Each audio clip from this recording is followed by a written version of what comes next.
Bonjour à tous, on se retrouve dans un vlog couture. C'est la première fois que je vais faire ça. Donc j'ai envie de réaliser, je vous en avais parlé dans ma vidéo des chutes, j'ai envie de réaliser une housse pour ma machine à coudre fait en carré patchwork. Donc avec mes petites chutes retaillées des carrés qui vont me servir donc à faire la housse de ma machine. Et pour ça, je suis pas de tuto parce que j'ai pas trouvé de choses qui me convenaient. Et j'ai en tête une idée précise en fait de ce que je veux. Et déjà, je vais vous montrer la housse de ma machine actuelle. Donc ça, c'est celle qui était vendue avec, je crois. Et en fait, j'ai envie de reproduire ça, enfin cette même forme, et surtout avec, ça va peut-être pas se voir, mais toutes les arêtes en fait elles sont prises en sandwich dans du biais. Bon là c'est en plastique et tout, mais j'ai vraiment envie de reproduire ça pour avoir, je pense que ça va m'aider à avoir une machine à coudre hyper structurée et qui se tient. Parce que moi j'ai vraiment envie d'une housse qui se tient bien rigide et qui soit pas toute molle sur la machine. Et voilà. Donc, je vais en fait refaire exactement ça en tissu. Et j'aimerais bien aussi faire cette encoche qui est là pour récupérer la poignée de la machine. Mais cette encoche, je ne sais pas si je vais être capable de le faire. Je vais vous l'expliquer après. Donc déjà, j'ai pris toutes les mesures de la housse que je voulais. Donc j'ai pris un tout petit peu plus grand que celle en plastique parce que je pense qu'elle va être assez épaisse la mienne. Déjà, oui, je vais vous parler du tissu. Je vais utiliser du molleton et donc il y aura la couche de patchwork, le molleton et la doublure en dessous. Donc il y aura 3 épaisseurs que je vais aussi thermocoller. Peut-être pas la doublure je pense pas la thermocoller, mais au moins le tissu principal de patchwork je vais le thermocoller. Et voilà, avec tout ça j'espère avoir quelque chose qui soit assez rigide et qui se tienne tout seul. Et donc voilà, ce que je disais c'est que j'ai pris toutes les mesures, voilà, j'ai fait tous mes petits calculs et tout. Ah oui, j'ai pas dit, mais cette vidéo va pas être un tuto. Je pense qu'avec ce que je vais vous dire, peut-être ceux qui se débrouillent bien en couture pourront le refaire, mais si vous êtes débutant, je vais pas montrer exactement comment on fait parce que même moi, je suis à l'aveugle, donc s'il faut, ça va pas du tout rendre ce que je veux. Donc bref, je pense que je vais retourner la caméra, comme ça ce sera plus pratique pour vous montrer. Donc la machine va être constituée de 2 pièces. Il va y avoir le grand rectangle, ça va être les 2 faces, et un autre grand rectangle qui va faire en fait tout le tour de ma machine, qui va faire les côtés, le haut et l'autre côté, qui est en fait exactement ce qu'il y a sur cette machine. Là, vous voyez, il n'y a pas de couture, c'est un seul et grand morceau qui fait tout le tour. Voilà. Et au début, je voulais faire ce morceau en fait en 3 morceaux. Mais je me suis dit qu'avec le biais, ça allait être trop compliqué. Enfin, je savais pas si ça allait être possible. Du coup, j'ai suivi exactement ce qui est fait sur ma housse actuelle pour être sûre que ça marche. Et donc voilà, moi j'ai pris mes mesures de ce que je voulais. Mais ça, c'est chacun avec sa machine. Après, avec les marges, j'ai rajouté 1 centimètre. Et ça va être la taille de l'encoche que je veux faire sur le haut. Mais ça, ce sera à la toute fin, je pense. Donc voilà, donc ça va être 2 fois dans le tissu, 2 fois dans le molleton, 2 fois dans la doublure, 2 fois dans le thermocollant. Et ça c'est tout pareil mais seulement une fois. Et après du coup, je vais tout faire au biais. Mon biais va être à cheval et visible sur l'endroit. C'est l'idée que j'en ai en tout cas. Et ça va me faire un biais en gros, j'ai estimé à 3 mètres, plus de 3 mètres 50 quoi. Donc je vais le faire moi-même en plus le billet. Hein. Donc je sais déjà que je vais pas finir aujourd'hui parce que le billet ça me prend une plombe à faire. Bref. Mais au moins ça utilise des chutes de tissu aussi. C'est pour ça que j'en ai pas acheté, c'est parce que je veux le faire avec des chutes de tissu. Et après j'ai mesuré tous mes carrés. Enfin, j'ai estimé, j'ai déterminé, on va dire, la taille de tous mes carrés. Je suis partie en fait sur 5 carrés sur la largeur, la longueur, je sais pas. Sur la longueur ici, je voulais 5 carrés, donc en gros ça me fait avec les marges des carrés de 9,2 et du coup 7,2. Et en gros, là, je me suis fait un petit repère. Ça, c'est un carré de 7, ça, c'est un carré de 8. Donc, ça va être un tout petit peu plus grand que ce carré-là. Donc, ça me va. J'aurai du coup 5 carrés ici. Là, j'en aurai un peu moins de 4. Il y en aura qui sera un peu coupé. Et après, là, je vais en avoir 12. Même, je crois, un peu moins. Ça tombait pas pile poil. Et ici, un petit peu moins de 3. Enfin bref. Donc, en gros, en tout, je dois tailler 76 carrés. Voilà, voilà pour tout ce que j'ai estimé en gros. J'espère que ça va être ok. Donc voilà pour un peu la structure de la housse que je veux faire. Et sinon, au niveau des tissus, dans ce pochon, j'ai tout, j'ai plein de tissus que je garde parce que c'est des petites chutes. Mais je sais que je peux tailler par exemple ça, là je peux tailler un carré dedans. Voilà, ça aussi, etc. Donc j'en ai tout un tas. Ça va pas du tout tout utiliser, je pense. Quoique j'ai quand même 76 carrés à faire, franchement, je sais pas. Mais en plus, il faut que je les assortisse un peu, je pense. Il faut que je choisisse la disposition. Donc là, j'ai ce travail à faire là. Après, j'assemblerai tous mes carrés. Je thermocollerai. Il faudra que je coupe ma doublure, mon molleton, que j'assemble mes patchwork au molleton, que j'assemble toute la partie molletonnée puis toute la partie doublée. J'insère la partie doublée à l'intérieur et je finis en bas au biais. Non, ça c'est tout le process que j'ai dans ma tête. J'ai essayé de bien m'imaginer en train de faire pour voir si j'allais pas rencontrer des problèmes, etc. Mais je pense que ça va être bon. Donc là, je vais faire tous mes petits carrés, je vais essayer de bien les répartir et je vous montre quand j'en suis à cette étape-là du coup.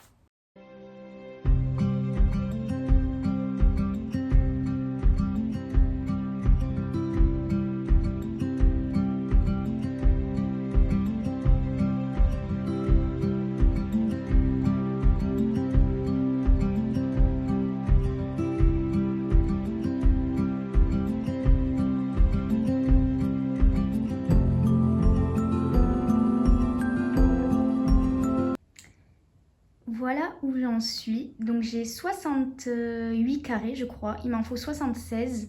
Mais je pense que ça va aller. D'ailleurs, je me dis depuis le début, j'ai pas mon micro en fait. Putain, je filme sans mon micro. Bref, c'est pas grave. Je prendrai mon micro pour la prochaine fois où je filme. Et donc, qu'est-ce que je disais? Voilà, j'ai 68 carrés. Il m'en faut 76, mais en fait, il m'en faut pas 76 entiers. Des fois, il me faut des demi-carrés et tout. Donc, je pense qu'avec ça, ça ira. Donc, j'ai essayé un peu de les agencer comme je pouvais. Mais enfin, c'est pas du tout ça. De toute façon, c'est pas cette forme que je veux faire. Mais c'est juste pour voir si ça coordonnait bien. J'ai pas pris au final toutes mes chutes. J'ai pris que celles qui s'associaient bien. Donc, mon thème un petit peu, c'est bleu, rose, violet, blanc.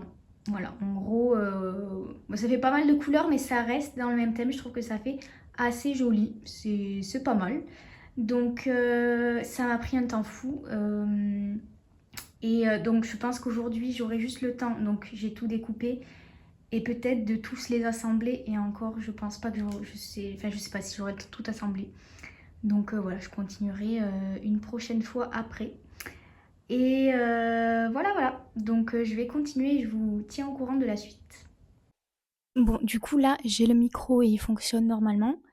J'ai commencé à coudre la première bande, mais je me suis rendu compte d'une erreur de calcul que j'ai faite au début. En fait, ma longueur de la machine à coudre doit faire 46 avec les marges de couture. Donc j'avais divisé par 5, en gros ça faisait 9,2 pour mes carrés, donc c'est 9,2 inclus la marge de couture. Sauf que quand j'enlève la marge de couture, ça me fait des carrés de 7,2 et 7,2 fois 5, en gros, ça fait 36. Donc ça ne fait pas 44 qui devait être ma longueur sans les marges de couture. Enfin bref. Donc les calculs n'étaient pas bons. Et en gros, c'est pas très grave. C'est juste il faudrait que je découpe plus de carrés. Parce que là, du coup, si je veux que ça fasse à peu près 44 centimètres, il faut que je rajoute un carré, que je fasse des bandes de 6 carrés. Comme ça me fait 6 fois 7, 42. Donc, j'aurais aimé 44. mais 42 ça ira, je pense. Sinon, les derniers carrés là que j'ajoute, je les fais de genre 10 centimètres, je fais un petit peu plus je sais pas. Je vais voir si 42 vraiment ça passe pas. Je vais voir, mais c'est pas dramatique, c'est juste que ça me saoule. Voilà, voilà. Allez, je vous tiens au courant.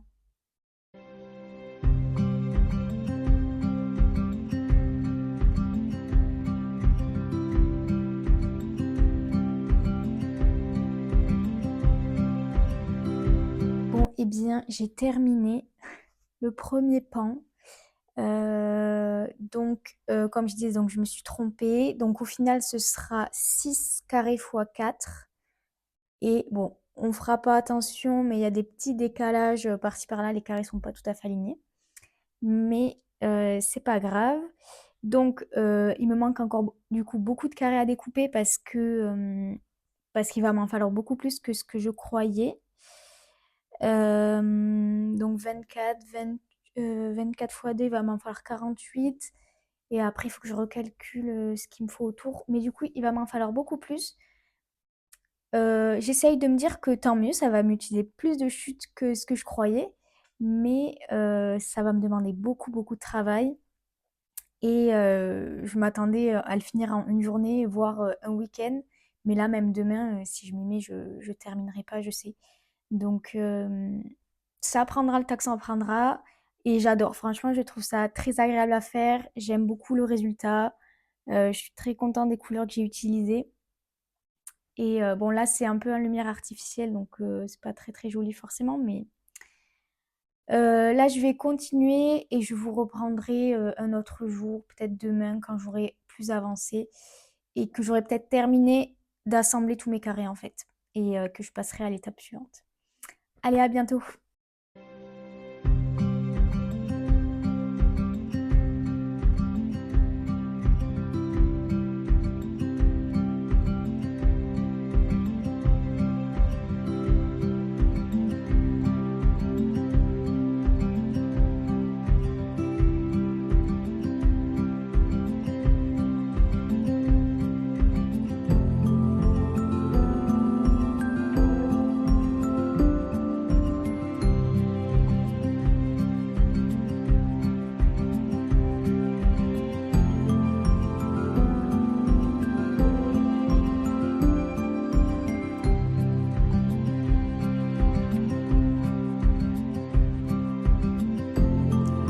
Alors, nous sommes le lendemain et j'ai continué du coup à coudre et je suis contente parce que j'ai terminé tout d'assembler déjà de couper les petits carrés et de les assembler et je vais vous montrer ce que ça donne. Et voici donc ce que ça donne, les deux morceaux pour les deux faces et ça qui va faire tout le tour comme ça de la machine. Et là, vous vous rendez compte, j'ai pas assez, en fait, mon molleton n'est pas assez long. Donc je pense faire juste un raccord, récupérer un peu qui est dessous et le coudre en fait, là pour que le molleton soit présent partout et j'espère que c'est pas une erreur, que ça va bien marcher et qu'il y aura pas une surépaisseur surtout. Donc ça m'inquiète un peu mais bon, j'ai pas trop le choix. J'ai pas trop envie d'en racheter et voilà, on va se débrouiller comme ça. Donc là aussi ce que je vais faire avant, c'est, thermocoller mes faces et après les accrocher au molleton. Bon, ben j'ai terminé de mettre le molleton et le thermocollant. C'est pas parfait, loin de là. C'est la première fois que je faisais le thermocollant sur du patchwork. C'est super compliqué à poser. En plus, même en temps normal, j'aime pas poser du thermocollant, donc j'ai un peu galéré. Et là, il y a le molleton. Et j'ai pas fait comme je disais tout à l'heure, là, pour le bout où il me manquait un peu de longueur. Au final, j'ai juste fait comme ça et comme là, sinon je pensais coudre les deux comme ça, mais ça aurait fait une surépaisseur. Et comme ça, c'est très bien. Donc voilà. Donc si je vous montre, tout n'est pas parfait, il y a plein de décalages. Ce tissu supporte mal le fer, je l'ai un peu cramé. Enfin bon, il y a plein de défauts, mais je trouve que dans la globalité, c'est très joli. Donc voilà. Du coup, je pense que je vais m'arrêter là pour ce week-end. Il me restera du coup coup surtout à faire le billet. Mais j'hésite, je pense que je vais l'acheter parce que j'ai trop la flemme de me faire 3 mètres de billet. Donc je pense que je l'achèterai et faudra que je couse la doublure et après l'assemblage de tous ces morceaux. Et franchement, je pensais pas que ça me prendrait si longtemps de faire tous les petits carrés et de tout assembler et tout. C'est extrêmement long. Après, si vous le faites avec des carrés plus gros, en fait, c'est plus rapide. Mais là, avec mes problèmes de calcul et tout, ce qui fait que je crois que j'ai compté, en gros, j'ai 90 carrés, un truc comme ça. Donc, ça prend forcément plus de temps. Mais plus vos carrés sont gros, plus c'est rapide. Et par contre, je pense que ça va pas du tout être aussi rigide que je le voulais. Mon thermocollant est nul. En fait, ça me saoule. J'avais demandé à la mercerie un thermocollant rigide pour accessoires ou ameublement et tout. Ils m'en ont donné un, mais franchement, c'est le même que celui que j'utilise d'habitude. Je trouve il n'est pas plus rigide, il n'est pas plus accessoire que ça. Enfin, ça me saoule. Je déteste le thermocollant. Ça m'énerve à chaque fois. Ça colle pas. Je déteste poser du thermocollant. Et là, il me convient pas, il est pas assez rigide, moi. Enfin, peut-être que ça n'existe pas, ce que je veux, mais dans ma tête, il y en a qui font vraiment. Ton coton, il est tout léger, et puis quand tu mets du thermocollant, il est dur, quoi, ton coton. Et là, c'est pas ce que j'ai. Donc, n'hésitez pas à me dire si vous en connaissez un. Notamment, je sais que Viseline, il fonctionne avec des codes, la G107, G400, G700, je sais pas quoi. Donc, dites-moi quel code il faut prendre pour avoir un thermocollant hyper rigide et pas juste qui rigidifie juste pour les cols ou les parmentures, quoi, pour les vêtements. Ouais. Et je sais pas si vous avez des astuces, enfin, vraiment, thermocollant, je déteste ça.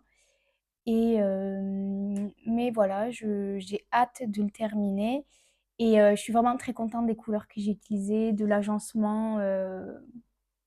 Même si c'est pas parfait, je me suis pas super bien appliquée dans le taillage des carrés, ni dans exactement pile qu'il y ait un raccord entre toutes les coutures. Mais enfin, je sais pas ce que j'aime. Enfin, je m'en fiche un petit peu. Il y aura des petits décalages, mais franchement, ça m'est égal. Et, euh, et voilà. Donc, on se retrouve d'ici quelques temps parce que je ne vais pas pouvoir recoudre de sitôt. Et donc, je vous dis à bientôt. Bonjour, donc on se retrouve, on est maintenant 2 semaines, je pense, 2 semaines ouais, après les derniers plans que vous avez vus. Donc j'ai repris la couture aujourd'hui et ce que j'ai fait, j'ai assemblé mes 3 morceaux. Donc là j'ai vraiment la structure de la machine, enfin de la housse et j'ai commencé à mettre le biais sur le côté. C'est un peu catastrophique. J'ai décidé au final de faire mon biais.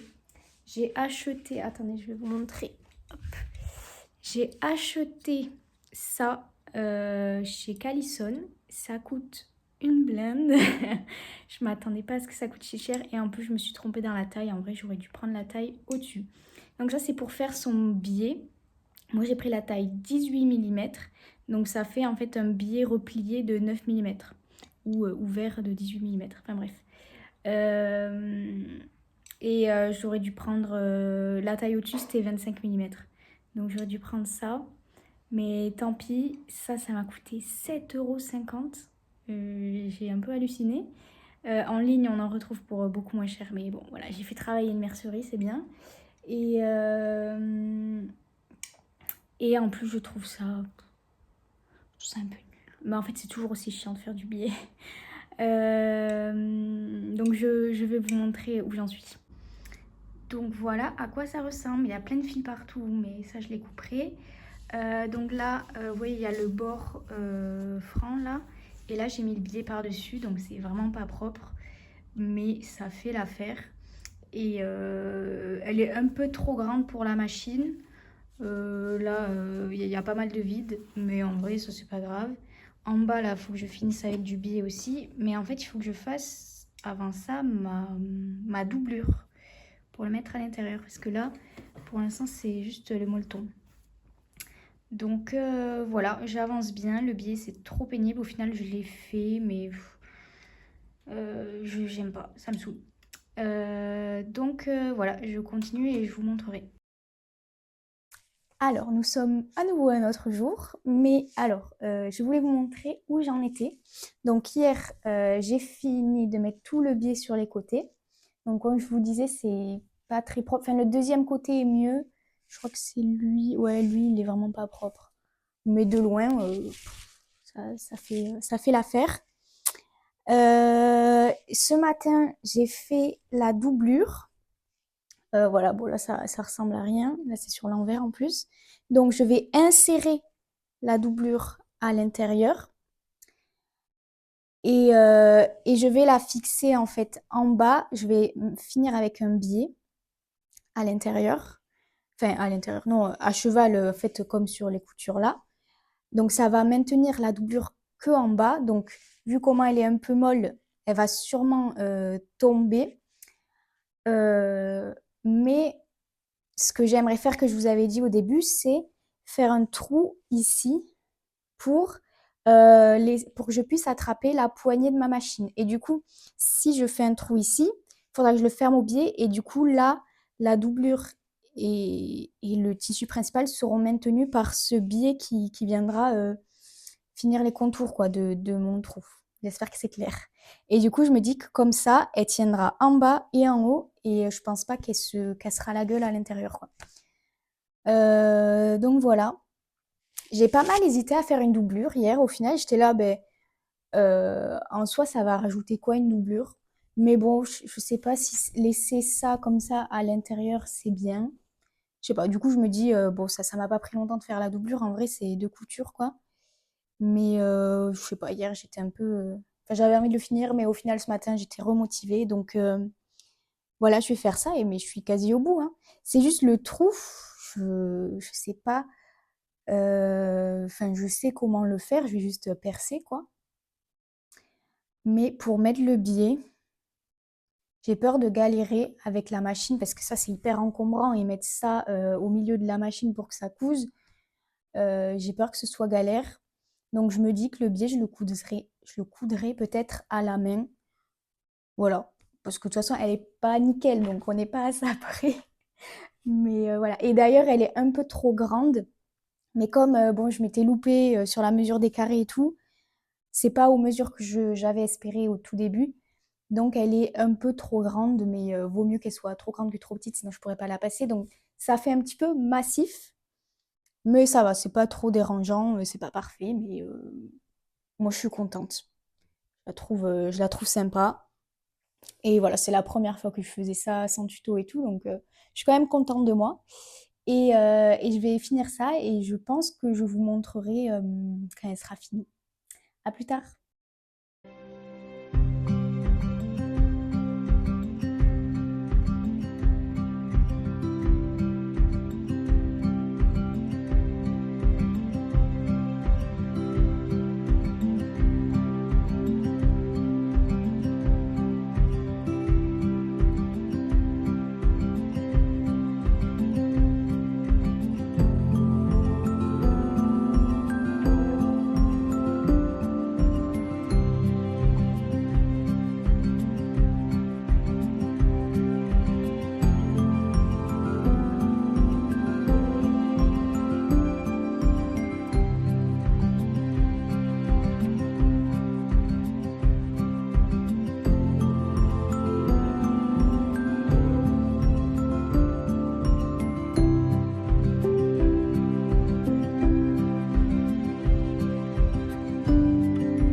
Bon, eh bien, j'ai terminé, pas tout à fait, la housse.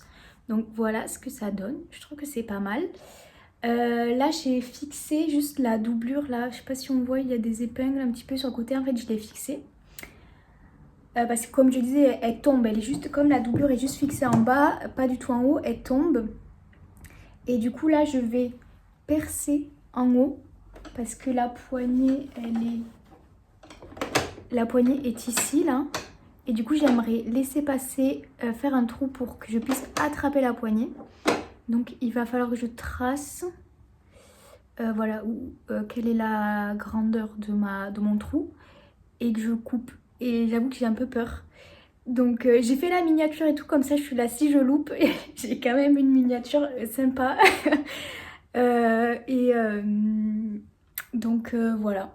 J'espère que c'est pas une mauvaise idée de percer.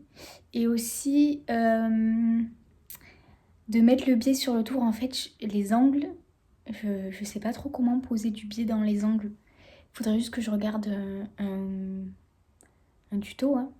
Mais en couture, je sais pas pourquoi je regarde pas de tuto. J'invente moi-même les techniques. Et ce qui fait que il y a pas mal de points où du coup c'est pas très propre. Notamment le biais. Là, je l'ai super bien fait en bas parce que j'ai appris sur le tour comment ça se posait. Mais j'ai appris de moi-même, j'ai pas regardé de tuto. Donc ce qui fait que le premier est moche, le deuxième ça va et le troisième est très bien. Donc bon. C'est pas grave. Alors qu'en tricot, je regarde. Enfin, le tricot, ça s'invente pas en même temps, donc je suis obligée de regarder des tutos. Mais la couture, j'essaye de deviner et je regarde pas de tutos. Enfin bref. Donc, je vais percer mon tissu. Bon, je l'ai terminé. Je vous montre pas de près le trou que j'ai fait. Là, c'est bon, je peux prendre la poignée. Parce que je vous montre pas parce que j'ai vraiment honte. C'est horrible. C'est vraiment horrible. J'ai raté. Enfin, j'en avais marre aussi. Je voulais finir. Donc c'est fonctionnel, mais voilà, c'est très moche, très raté. Donc au final, cette housse, je suis contente, mais c'est quand même un demi-flop parce qu'elle a quand même pas mal de défauts. Mais de loin, elle fait le. Ben, ça va, je trouve que de loin, elle rend bien, mais dès qu'on la regarde de près, on voit tous les défauts et c'est horrible. Mais en tout cas, je suis contente de l'avoir fait parce que j'avais ce projet en tête depuis un moment. Et voilà ce que ça rend. Donc, je trouve que le patchwork est sympa, les couleurs sont sympas. Bon, c'est clairement pas parfait, mais c'est pas grave. Je ferai mieux la prochaine fois. Euh, donc, j'espère que ce format de vidéo vous a plu. N'hésitez pas à me dire ce que vous en avez pensé. Franchement, je sais pas trop ce que ça va donner au montage. Ça va pas être horrible. Tous les plans, en plus, j'ai oublié une fois sur deux de prendre le micro, donc le son va pas être top. Et voilà, donc n'hésitez pas à me dire ce que vous en pensez dans les commentaires. Et je vous dis à bientôt dans un prochain vlog couture peut-être. On verra.